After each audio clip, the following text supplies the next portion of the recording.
O homem ainda morre mais do que as mulheres.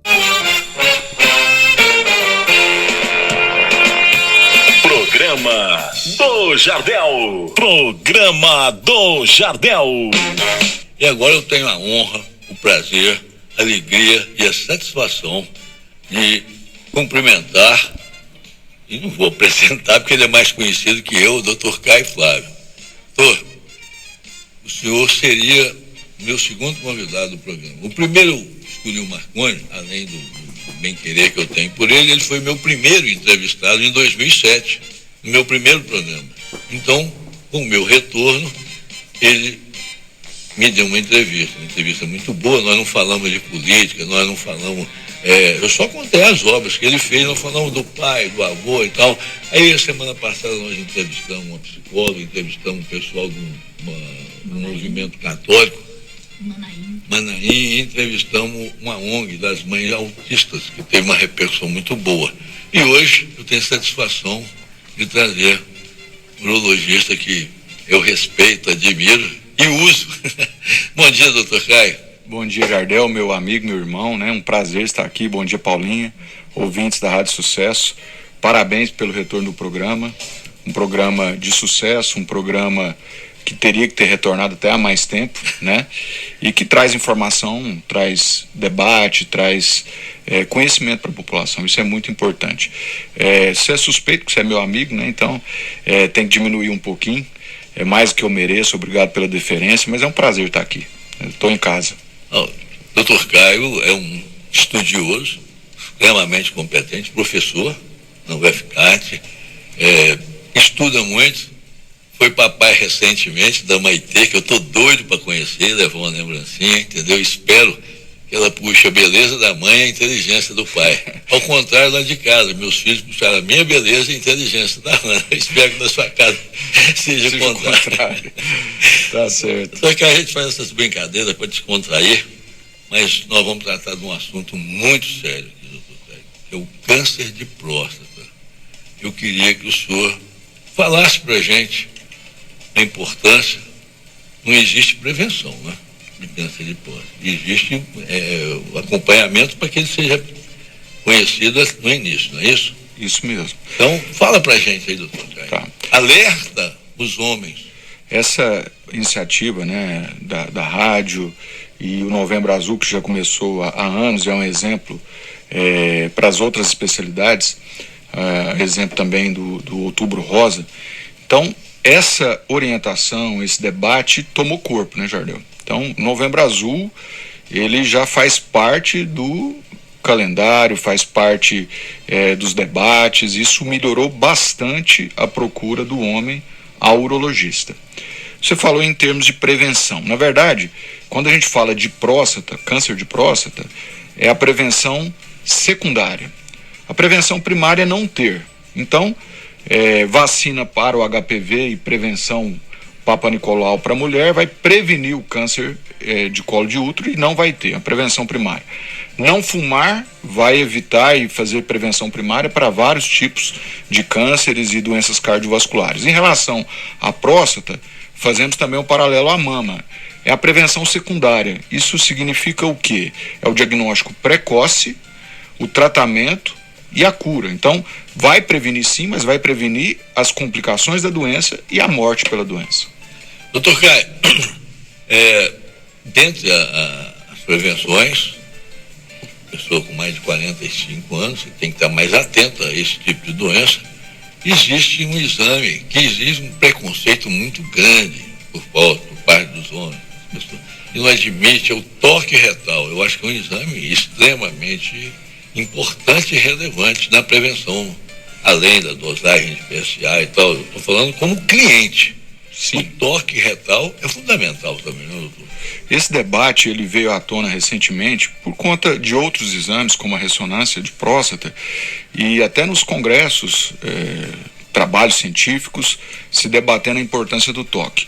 Ele ainda continua importante e relevante? Sim, como você falou. O exame de toque é um exame simples, rápido, indolor e que faz parte do exame físico, da mesma forma que o exame genital masculino. E o toque, ele avalia a consistência da próstata, aproximadamente o volume, e se tem até outras alterações. De repente, um sangramento em dedo de luva, o indivíduo tem alguma queixa orificial, hemorroida. É um exame simples, rápido, sem custo, porque ele tem que fazer parte já da consulta, né, do exame físico, e ele acrescenta, porque o PSA é um excelente exame, antígeno prostático específico, mas não é 100% como tudo na vida. Então, o PSA falha. Até 20% dos casos de câncer de próstata tem um PSA ainda normal. Então, o toque é um exame que tranquiliza. E uma questão interessante, Ardel, é que hoje já se tem o contrário. Muitos pacientes chegam ao consultório, dizem que nunca realizaram o toque porque falaram que não precisa, até colegas, e que ficaria satisfeito porque isso o tranquilizaria. Então, o exame de toque, sim, é importante e é um motivo, sim, de preconceito, da mesma forma que existem outros tabus na urologia. Doutor Caio, uma vez diagnosticado, o índice de cura diagnosticado no início, aparentemente é muito bom, né, o índice? O índice de cura para o câncer de próstata é fenomenal, mais de 90%, se o diagnóstico é precoce. Poucos tumores têm uma taxa de cura tão alta. Então, daí a importância. Se eu não consigo prevenir de forma primária não ter o câncer, e se eu trato no início e curo mais de 90%, então, esse diagnóstico precoce e o tratamento é a diferença entre a vida e a morte. Então, é fantástico. Doutor Caio, dizem, eu estou desatualizado, que depois da tireoide é o câncer mais curável que tem, é o câncer de próstata. Não sei se tem câncer de pele, tem uns cânceres assim, mas eu falo de uma maneira geral, o câncer de próstata, 90% é um índice. É um índice muito alto. Antigamente a pessoa tinha câncer de próstata, nem sabia que ela tinha. Quando ela ia ver, já tinha metástase, já estava disseminado, entendeu? O senhor diagnosticado câncer, o senhor já indica cirurgia ou faz primeiro a rádio, a quimioterapia para depois operar, ou opera primeiro para depois fazer? Explica pra gente. Essa pergunta é interessante e importante. Isso que você falou procede, Ardel. No meu tempo de residência, e já tem um tempo isso, o diagnóstico de doença avançada era muito alto. Então, você não tinha muito o que fazer, né? Mas no diagnóstico precoce, nós temos duas modalidades de cura: a cirurgia e a radioterapia. A radioterapia, ela evoluiu também bastante, e tem uma porcentagem de cura muito alta, próximo da cirurgia. Damos preferência para a cirurgia como primeira opção por alguns motivos. Entre eles, se o indivíduo não estiver nos 90%, se estiver nos 10%, que ainda fica alguma célula e precisa de um tratamento de resgate complementar, a radioterapia vem, complementa e cura, chega nos 100%. Opera e faz a radioterapia? Se precisar. O contrário já é um pouco mais difícil. Apesar da radioterapia ter evoluído, ela deixa sequelas, né? Você inflama aquela região ali irradiada. Então, se o indivíduo faz a radioterapia e depois ele tem uma recidiva bioquímica, o PSA começa a subir, e tem células ainda viáveis tumorais no leito ali da radioterapia, para se fazer uma cirurgia de resgate, ela já é mais complicado, ela já deixa mais sequelas. Então, as modalidades de cura são cirurgia em primeiro e radioterapia. Quimioterapia, hormonoterapia, imunoterapia são tratamentos já para tumores mais avançados. Doutor Caio, o PSA, existe um PSA 400, 500? Infelizmente existe, Ardel, 1000, 2000. Não estou te perguntando, porque ontem eu visitei um amigo meu, cujo pai teve um câncer de próstata há uns 20 anos atrás, operou, e ele me falou que o pai dele estava com um PSA de 480. Sim. Eu fiquei, aí ele começou a tomar uma quimioterapia oral e ficou muito debilitado, aí reduziu pela metade, ele está melhor e tal, aí caiu para 90.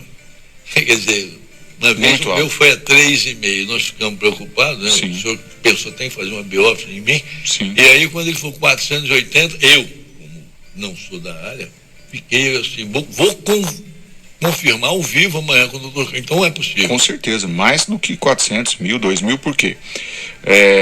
O câncer de próstata, ele produz muito PSA. Então, quanto maior volume tumoral, maior quantidade de PSA na corrente sanguínea. Então, isso é perfeitamente possível e infelizmente, né? Existe o contrário também. Tumores de próstata muito agressivos, muito indiferenciados, eles produzem pouco PSA, porque a célula é tão diferente da célula prostática que ela produz pouco PSA. Isso não quer dizer que seja bom. Então, qualquer tumor avançou, né, saiu da próstata, no caso, estamos falando de câncer de próstata, ele deixa de ser curável e passa a ser controlável. Agora, a notícia boa também é que, para o controle da doença, mesmo que ela esteja avançada, as drogas também evoluíram bastante e hoje nós conseguimos segurar essa doença durante muitos anos. E isso não era possível há um tempo atrás. Mas a mensagem principal, Jardel, é diagnóstico precoce, como tudo na vida, né, em medicina. É prevenção primária, secundária, diagnóstico precoce, tratamento, e ainda não tem a possibilidade de não ter. Então, um indivíduo que tem um histórico familiar, como meu pai teve câncer de próstata, então minha chance é maior. Indivíduos da raça negra, pelo fator genético, indivíduos obesos têm maior chance de câncer de próstata e outros tipos de tumores. Esses indivíduos têm que ficar mais atentos e começar a prevenção de forma mais precoce. Então, a parte genética também? A parte genética é importantíssima. Existe também uma relação direta do câncer de mama com o câncer de próstata. Indivíduos que têm, por exemplo, a mãe teve câncer de mama, o filho tem maior chance de câncer de próstata, e o contrário, o pai teve câncer de próstata, a filha tem chance maior de câncer de mama. Existem mutações BRCA1, BRCA2 que são comuns tanto para o câncer de próstata quanto para o câncer de mama. Interessantíssimo. Eu, como médico, dou exemplo de casa. Minha avó materna, mãe do meu pai, teve câncer de mama. Meu pai teve câncer de próstata e tem uma prima primeira que teve câncer de mama. Então essa mutação está ali. Então, se tiver o azar de ter, você vai ter o câncer, porque ainda não tem nada que evita, né? Não tem ainda um tratamento genético aí para evitar, mas se você faz o tratamento já com um diagnóstico precoce, você cura. Então, os 3 foram curados, porque o diagnóstico foi precoce. Vê se eu transmito aos nossos ouvintes. Quem tem um câncer de mama, o filho tem que ter cuidado, para não ter um cuidado assim, tem que preparar. Tem uma chance maior de ter o câncer de próstata. E quem tem um câncer de próstata tem uma filha que tem a chance maior de ter um câncer de mama. E irmãos também, parentes de primeiro grau. Interessante. Doutor Caio, qual é o percentual dos todos os tipos de câncer? Qual o percentual do câncer de próstata no homem? Então, o câncer de próstata, daí a importância do tema, ele é o mais importante no homem. Ele só perde, em termos de prevalência, para o câncer de pele não melanoma. Base celular, espino celular. Isso é mais frequente, tanto no homem quanto na mulher. E é curável, né? Curável, né? Tem relação aí com sol, pele clara e etc. Mas depois de pele, no homem é próstata. E na mulher é mama, né? Então é o câncer mais importante no homem, tirando o de pele. Doutor Caio, uma vez diagnosticado, o senhor mesmo faz a cirurgia, não?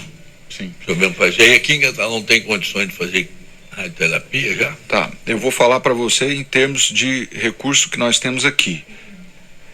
A radioterapia nós não temos aqui, né? Depende de um serviço de oncologia bem estruturado, talvez vamos ter no futuro próximo. E a cirurgia tem 3 modalidades. Cirurgia aberta, que é a que nós fazemos, de rotina, sempre foi feita, continua sendo feita, é muito boa. Mas hoje nós temos a laparoscopia e a laparoscopia evoluiu para a robótica. Por que robótica? Porque a robótica, ela te dá maior definição, um aumento maior, uma destreza maior para o cirurgião através da pinça robótica, e isso favorece um resultado muitas vezes um pouco melhor. Então, são essas 3 modalidades, aberta, laparoscópica e robótica. A robótica nós não temos aqui ainda, mas nós temos aqui do lado. Eu faço parte do Instituto de Robótica de Uberlândia, então aqueles pacientes que têm condição, que podem, nós fazemos a cirurgia em Uberlândia, ele fica um dia internado, igual você ficou para ressecção. No outro dia vai embora, volta para Catalão, tira a sonda com menos tempo. Então a cirurgia também evoluiu bastante. Tem uma pergunta aí, Paulinho? Vamos ao ar. Bom dia, Jardel. Aqui é o Durval, aqui do Jardim Paulista. Aproveitar que o doutor tá aí, Jardel, queria perguntar se, tirando a próstata, aí vai diminuir a gente tomar remédio, essas coisas, e prejudica o homem em alguma coisa, a retirada da próstata? Valeu, Durval. O doutor Caio vai te responder. Excelente pergunta, Durval. Esse é o grande temor, né, do paciente procurar o urologista. Eu não vou porque quem procura acha, se acha, trata, se trata, complica, e aí vai tudo por água abaixo. Mas, vai por água abaixo mesmo. Mas, como a gente estava falando agora, com a evolução da cirurgia, né, o que a cirurgia permite? Permite uma preservação maior das estruturas que estão junto da próstata. Então, junto da próstata passa o feixe vasculo nervoso. Então, o nervo responsável pela ereção, também pelo esfíncter estriado, né, da continência, passa muito junto da próstata. Então, com a evolução da cirurgia, você consegue preservar, na maior parte dos casos, esse feixe. Preservando esse feixe, você diminui bastante a chance de incontinência grave, que hoje é em torno de 1 a 3%, então bem baixa, né? Então não quer dizer que tirou a próstata inteira, vai ter que usar fralda o resto da vida. Isso evoluiu muito, antigamente não era bem assim. E em relação à potência, a gente tem que avaliar a parte sexual, a ereção, primeiro o status do paciente naquele momento, que nota que ele dá para aquela condição dele. Muitas vezes o paciente já tem mais idade, já tem uma qualidade de vida sexual ruim e, obviamente, que isso não vai melhorar com a cirurgia, vai manter ou piorar. Mas a gente avalia e, preservando o feixe vasculo nervoso, nós conseguimos, pelo menos, mitigar essa consequência. Então, muitas vezes o paciente opera, tira a próstata inteira, não é a mesma ereção de antes da cirurgia, mas você consegue resgatar esse paciente com droga oral, com tadalafila, sildenafila, e se isso não resolve, você tem hoje terapia moderna, você tem prótese moderna, você tem injetável moderno, que você consegue resgatar. E o importante, o paciente está curado, ele vai ter uma vida, uma qualidade de vida basicamente normal. Então, realmente pode acontecer, qualquer cirurgia é uma cirurgia. Falar que não tem chance de complicar, que é ali fazer uma cirurgia robótica e é tudo a mesma coisa, isso não existe, né? A gente busca na cirurgia de próstata, o que a gente fala de trifecta, né? São os 3 objetivos da cirurgia. Primeiro, curar. Tem que curar, não adianta. Eu vou lá, preservo o feixe, já um tumor um pouco avançado, e deixo o tumor ali. Então, o objetivo primário da cirurgia não foi alcançado. Então, primeiro é a cura, segundo é a continência, porque é mais difícil tratar uma incontinência, e terceiro, não menos importante, mas a gente fala que isso é resgatável hoje com as técnicas, a parte da potência sexual. Então, o importante é tratar. Doutor Caio, e essa impotência, ela é temporária, né? Porque eu tive vários amigos que operaram, ficaram aí aos 6 meses, 1 ano, sem ereção, e foram resgatando aos poucos, através de medicamento, através de estímulos e tudo. Eu tenho amigos que colocaram uma prótese. Sim. Hoje é uma prótese moderna e tal. Inflável, né? Isso é importante. É importante a gente avaliar, e se o urologista que vai operar o paciente, ele está afeito mais à oncologia, porque a urologia, Jardel, você é colega, médico, sabe, todas as áreas evoluíram, mas a urologia evoluiu demais. A urologia, eu costumo dizer, não é porque é a minha especialidade, talvez seja a mais clínica das especialidades cirúrgicas e a mais cirúrgica das especialidades clínicas, porque a gente tem um dia a dia muito forte de consultório, de exames e de cirurgia. Muitos urologistas são uro-oncologistas, então eles operam o dia inteiro, robótica, rim, câncer de rim, bexiga, próstata e tal. Mas nós temos o colega que é andrologista, além de urologista geral, que está afeito essa parte. Então, nós precisamos avaliar a função sexual do paciente e, quanto antes, já iniciar a reabilitação. Por quê? Se esse paciente faz a cirurgia, preserva o nervo, mas na cirurgia você tem ali uma cicatrização, né? Uma inflamação, uma praxia do nervo, mesmo que você conseguiu preservar, você dissecou. Então, ele fica, entre aspas, dormente, né? E tem um período de recuperação de até 2 anos. Mas você não pode esperar isso, porque se você esperar isso, o sangue sem ereção, sem sangue arterial, sem oxigenação, ele vai diminuindo de tamanho, ele vai fibrosando e depois para você resgatar é muito difícil. Então realmente isso procede, o que você falou. Pode demorar um pouco para voltar um padrão ótimo ali para o paciente, mas não pode se esperar esses 6 meses, 12 meses não. Já de início, assim que possível, ter ereção, ter relação, se não der com medicamento, injeção, e prótese é mais demorado. A gente só vai utilizar dessa ferramenta quando você já esgotou todas as outras alternativas. Doutor, a nossa entrevista está muito interessante, o Irã Porto e outras pessoas estão nos parabenizando aqui pela entrevista. E eu estou muito feliz, o senhor falou que, eu lembro uma fala do Aécio Neves, que ele não sabia se ele era um mineiro que vivia em Goiás ou se ele era um goiano que vivia em Minas, que era uma frase da Cora Coralina. Foi o caso que o senhor citou aí, o senhor não sabe se é? Uhum. Eu sempre brinco com isso, né? Mas é importante, Jardel, explicar para o paciente que ele tem onde se resguardar. Eu também costumo falar, além dessa fala aí do cirurgião mais clínico, do clínico mais cirurgião, que é o urologista, que todo homem precisa de um urologista e de um cardiologista para chamar de seu. Fala, esse é meu urologista. E o senhor é o urologista que eu chamo de não, mas isso em tom descontraído no seu programa, de brincadeira, mas é verdade. Não, mas eu tenho mesmo. É verdade. Da mesma forma que a mulher tem que ter confiança no ginecologista. Algumas preferem o ginecologista homem. Você fez ginecologia obstetrícia uma vida toda, outras em mulher, não interessa.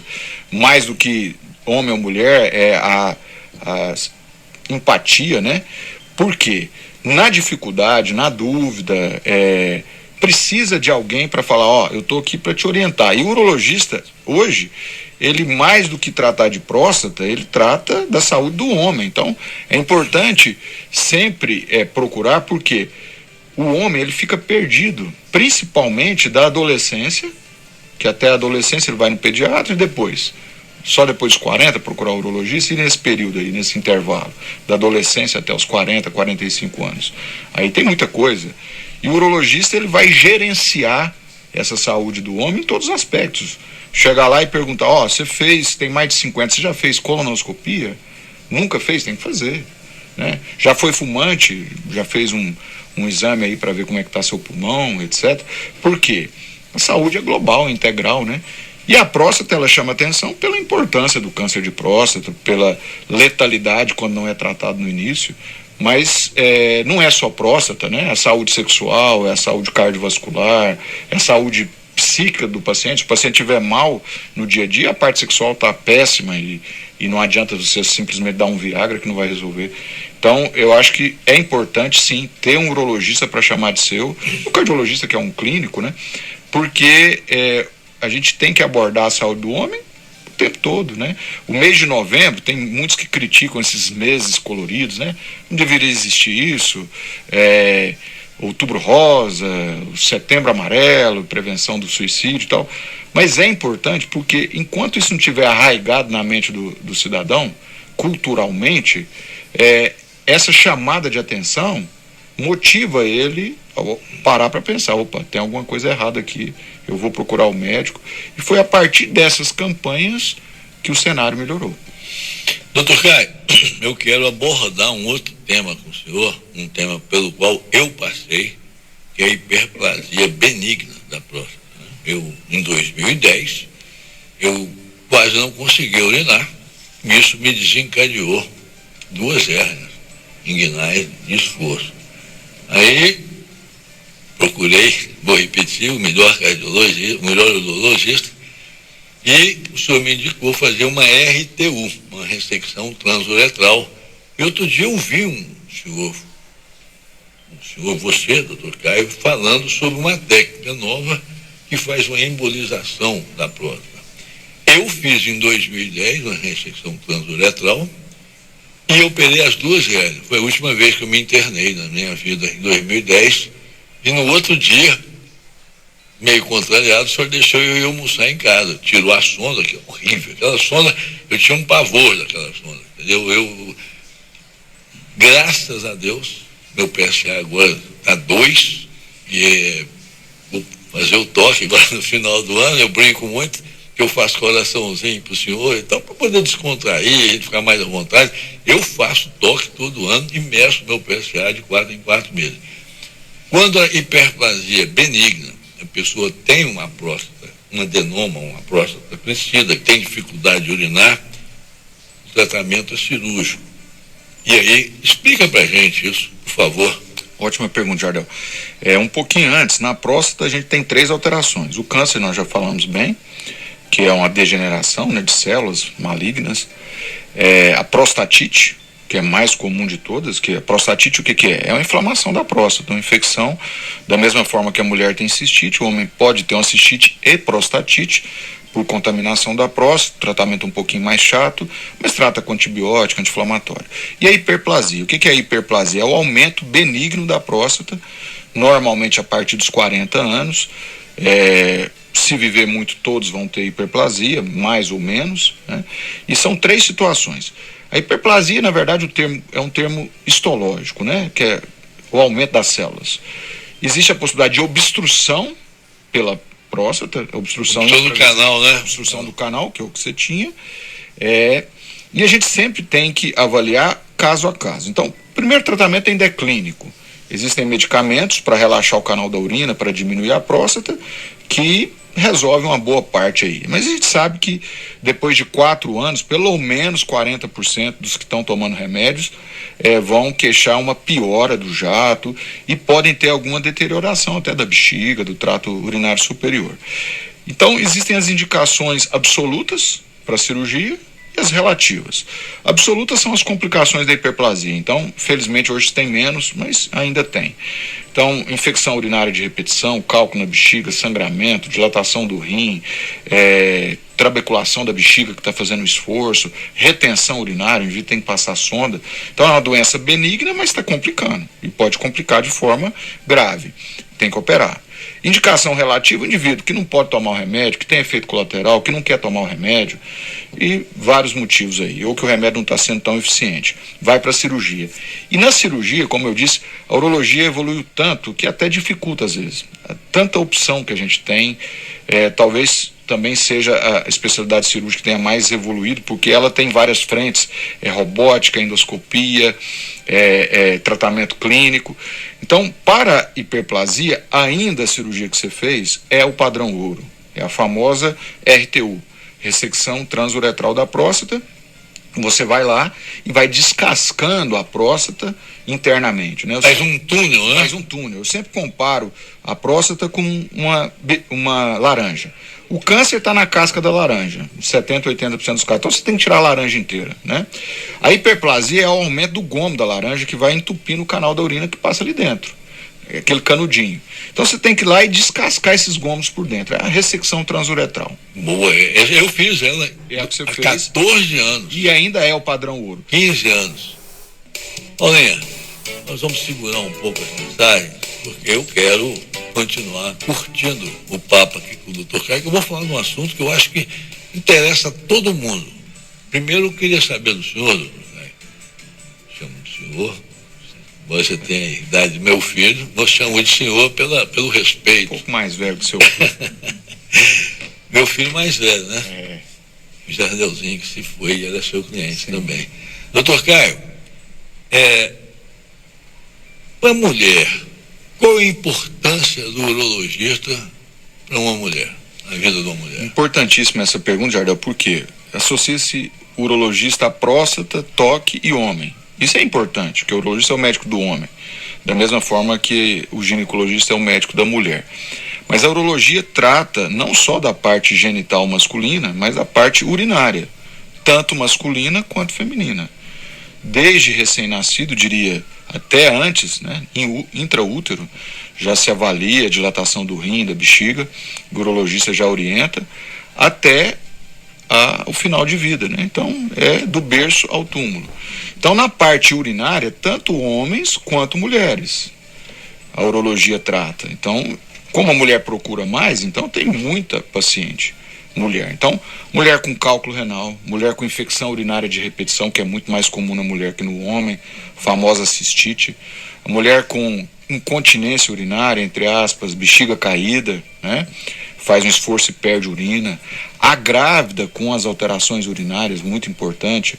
A infecção urinária na grávida, ela requer mais cuidados e preocupações, porque no início da gravidez pode levar a um aborto, no final uma prematuridade. Então, a vida da criança e da mãe está em risco.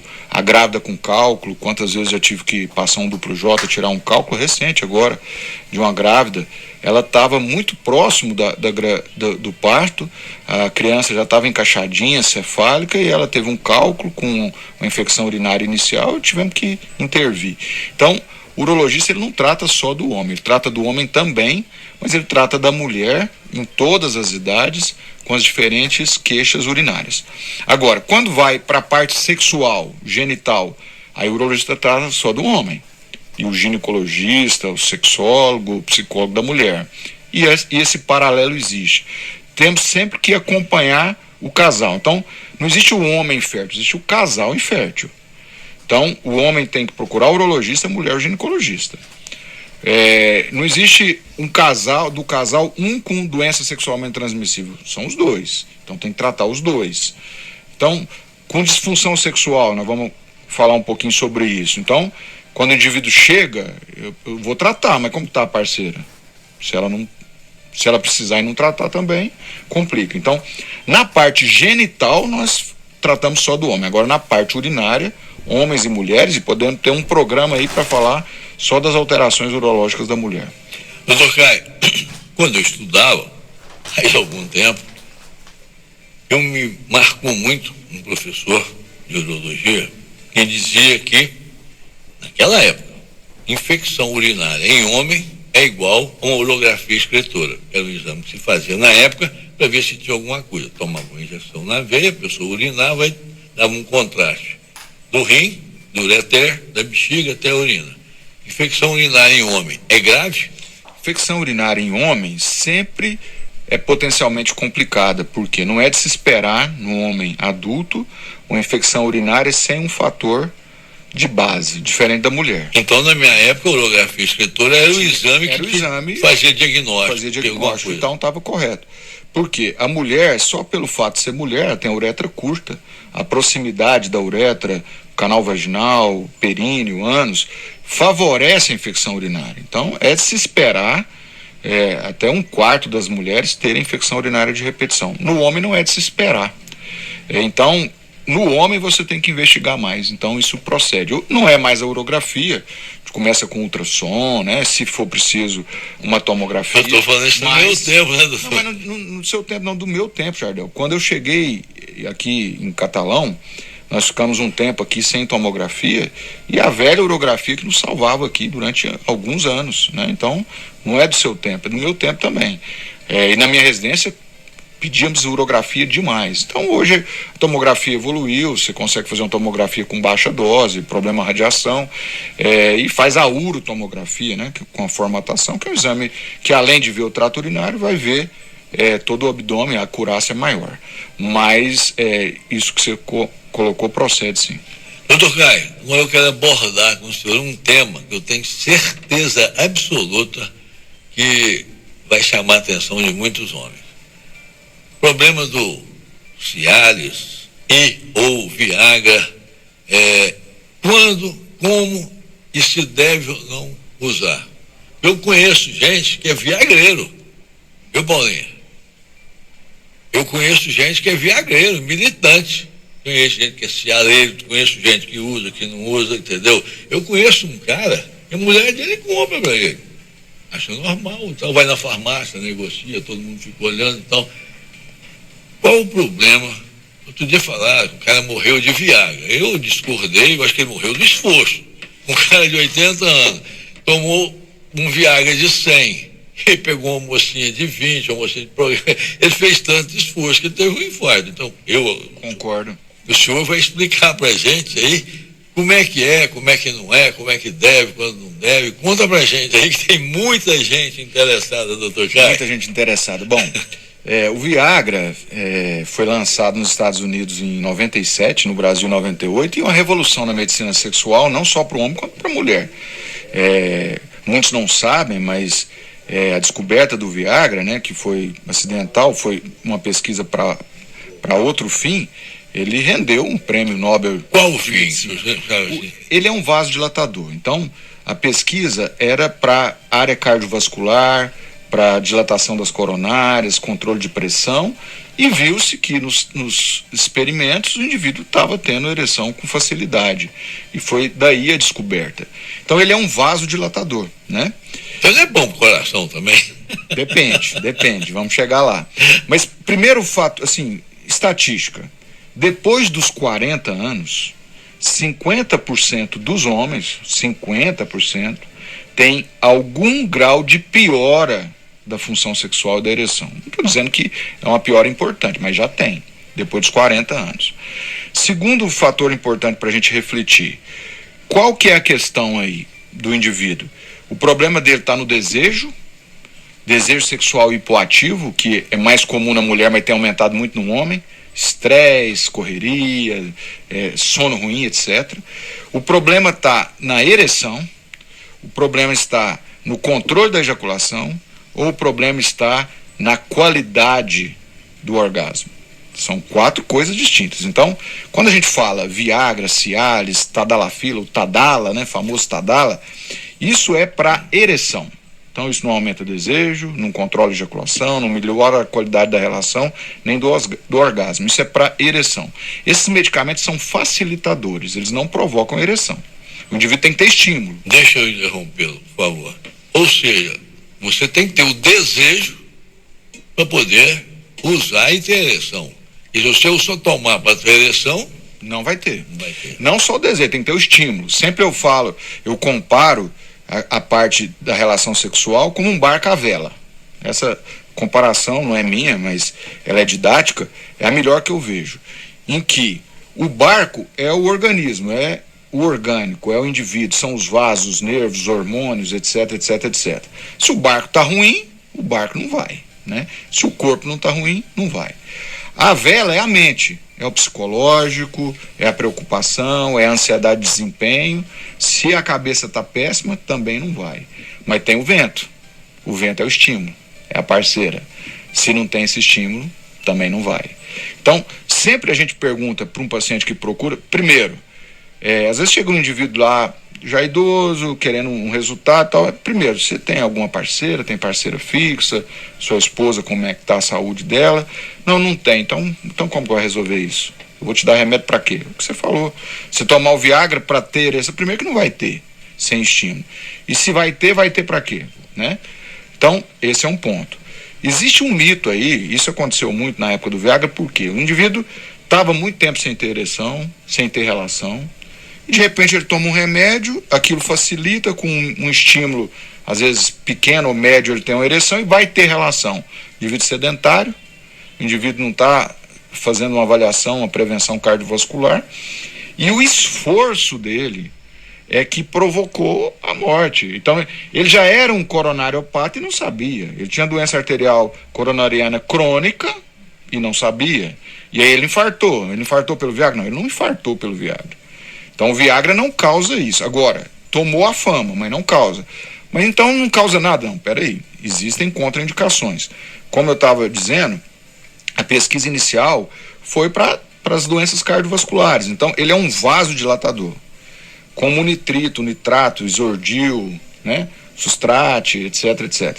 Então, o que acontece? Se o indivíduo já toma um medicamento para angina, para doença coronariana, menos usados hoje, mas podem ser usados, que já vasodilata o vaso dele, e ele toma o Viagra em cima, ele pode ter uma hipotensão, ele pode ter às vezes uma confusão, ele pode ficar tonto, e ele pode sim ter um evento cardiovascular por conta da interação do medicamento. Então essa é uma contraindicação absoluta. O indivíduo que já toma vasodilatador não pode tomar Viagra, Cialis, nenhum desses medicamentos. Doutor, nós estamos desmistificando uma coisa que o cara falou, olha, o cara morreu de Viagra. Eu fui um dia com um amigo meu já falecido, Antonino Andrade, foi prefeito de Cristalina. Eu fui com ele foi comprar um gado num senhor já de idade que tinha falecido, e deixado um gado Nelore. Entendo um pouquinho, eu fui com ele, nós éramos deputados. Cheguei lá, conversando, o peão dele foi, seu patrão morreu de quê? Foi de Viagra. Como assim? Não, ele tomou 100 miligramas de Viagra, tomou 2 de 50, 1 de 100, que tem também, e uma moça de programa, entendeu? Tinha 21 anos, e morreu em cima da moça.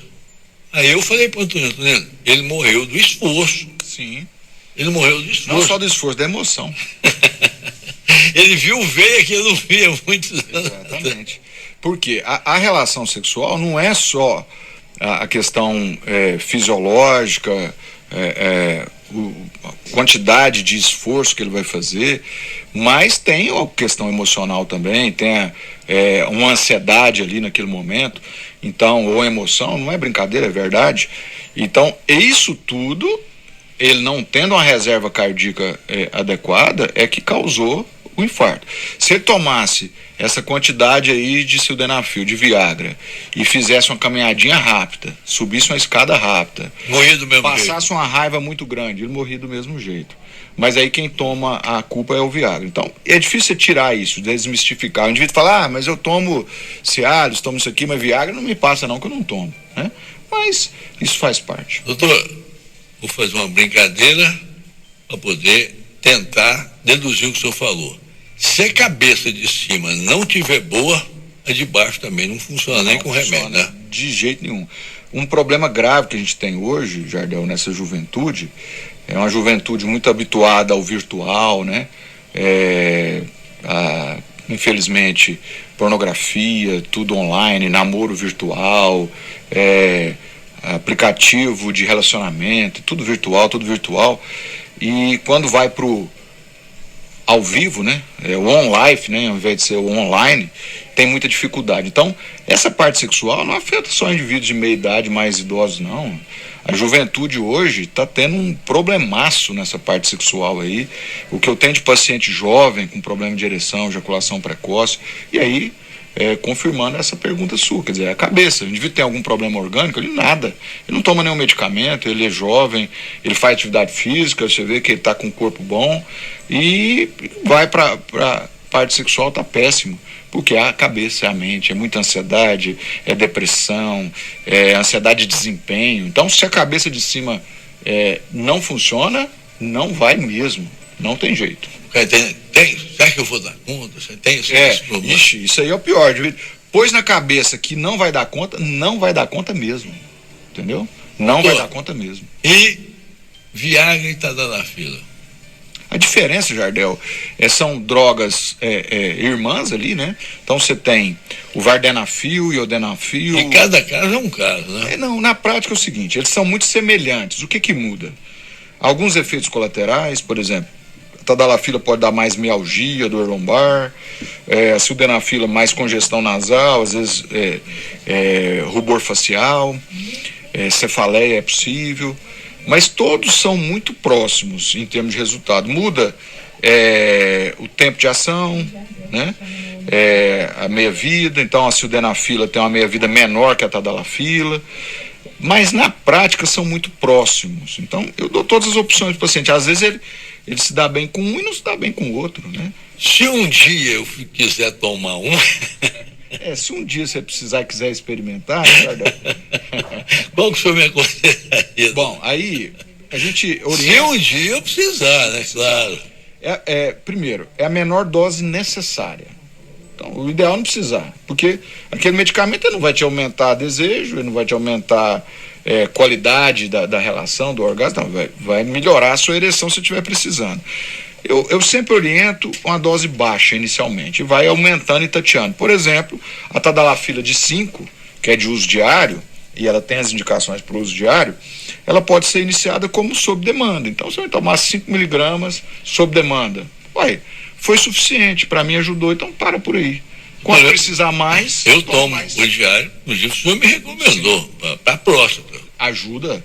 A tadalafila de 5, ela é bem segura, pode ser usada até em doenças pulmonares, né? É um vasodilatador. Então, pneumopatas, crianças usam a tadalafila de uso diário. Mas ela tem ação, como ela relaxa a musculatura, ela tem uma ação também na hiperplasia, nos sintomas. Então, ela pode ser usada sim. Então, ela ajuda no fluxo urinário e ela ajuda no fluxo sanguíneo para a ereção. Então, ela tem dupla ação nesse caso. Doutor, me perguntaram, eu acho que é lógico, se você pegar 4 comprimidos de tadalafila de 5, faz o mesmo efeito. Sim, com certeza. Não é uma pergunta que eu é óbvia.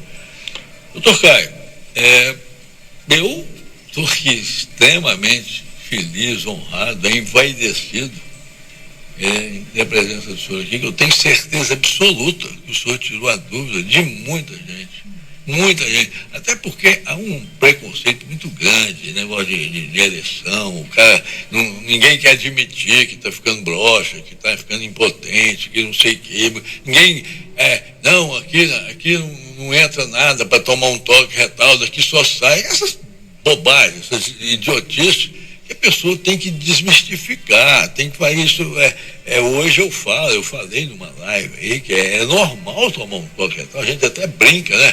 Eu faço um coraçãozinho pro senhor, todo ano eu vou lá no Dr. Caio tomar um toque, levo um uísque para ele lembrar de mim, né? Porque ele quase não bebe, entendeu? E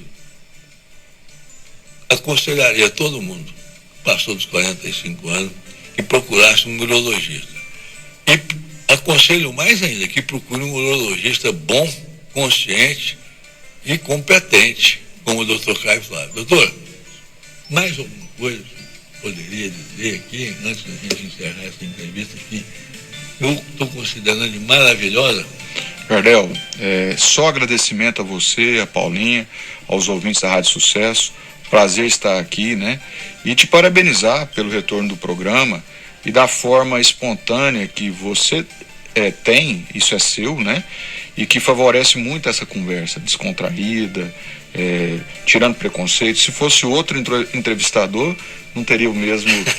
Falar que a cabeça de cima não funciona de baixo. Isso, essa espontaneidade, essa facilidade de traduzir em miúdos uma coisa que às vezes é muito complicada. Só agradecimento. O nosso diretor de jornalismo, o Ricardo Nogueira, está parabenizando o senhor. Obrigado, Ricardo. Graça, entendeu? Conhecido, paciente. É um monstro da comunicação, né? Eu agradeço. Agradeço a oportunidade e estou à disposição sempre. Sabe que eu não vim no sábado anterior porque eu tinha uma justificativa nobre, mas estou sempre à disposição. Então, tá aí os microfones à sua disposição para a sua despedida. Muito obrigado. Então, parabéns pelo retorno, parabéns Paulinha, Jardel, ouvintes, e desejo mais sucesso ainda para esse programa que não é novo, mas que o retorno é novo e que Deus abençoe vocês e abençoe essa jornada. Muito obrigado, Jardel, pela oportunidade. Valeu, doutor Caio. Foi uma honra, um prazer muito grande desfrutar da sua companhia, da sua competência e da sua didática em poder transmitir a todos os ouvintes aquilo que todo mundo queria saber, e muitos são resistentes ainda. Fico muito honrado.